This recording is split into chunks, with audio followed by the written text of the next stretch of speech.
ડભોઈ તાલુકાના યાત્રાધામ ગણનાળી કુબેર ભંડારી ખાતે જેઠ વદ યોગીની એકાદશીના પાવન દિવસે દર્ભાવતી ડભોઈના ધારાસભ્ય શૈલેષ મહેતા સાથે ગુજરાત બ્રહ્મશક્તિ જાગૃતિ મંચ પ્રમુખ મીનાબેન મહેતાએ કુબેર દાદાની પૂજાભિષેક આરતી કરી સાથે અમદાવાદથી લંડન જતી એર ઇન્ડિયા પ્લેન દુર્ઘટનામાં મુખ્યમંત્રી સ્વર્ગસ્થ શ્રી વિજયભાઈ રૂપાણી તેમજ અન્ય લોકોના મૃત્યુ પામેલ તમામ હુતાત્માઓને શ્રદ્ધાંજલિ આપી દરેક આત્માઓને ભગવાન મોક્ષ શાંતિ અર્પે, પરિવારજનોને અને લોકોને આઘાત સહન કરવાની શક્તિ આવે તેવી કુબેર ભંડારી દાદાને પ્રાર્થના કરવામાં આવી હતી.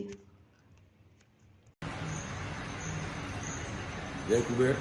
આજે યોગીની એકાદશી છે. વર્ષોની પરંપરા મુજબ કુબેર દાદાની આજે 11 નિમિત્તે આરતી, અભિષેક, પૂજા કરવામાં આવ્યો છે.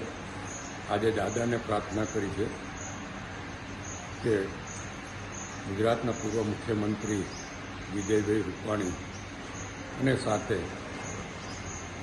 કુલ 241 યાત્રિકોનું જે દુઃખદ અવસાન થયા છે પ્લેન દુર્ઘટનામાં, અને સાથે સાથે જે ડૉક્ટરોના અવસાન થયા છે તે તમામને આત્માને શાંતિ આપે એવી કુબેર દાદાને પ્રાર્થના કરી છે. આજે રાષ્ટ્રીય યોગ દિવસ છે, આંતરરાષ્ટ્રીય યોગ દિવસ છે. આ યોગ દિવસની પણ તમામને શુભેચ્છા પાઠવું છું. કુબેર દાદાની કૃપા તમામ પર વરસતી રહે એ જ અભ્યર્થના જઈ.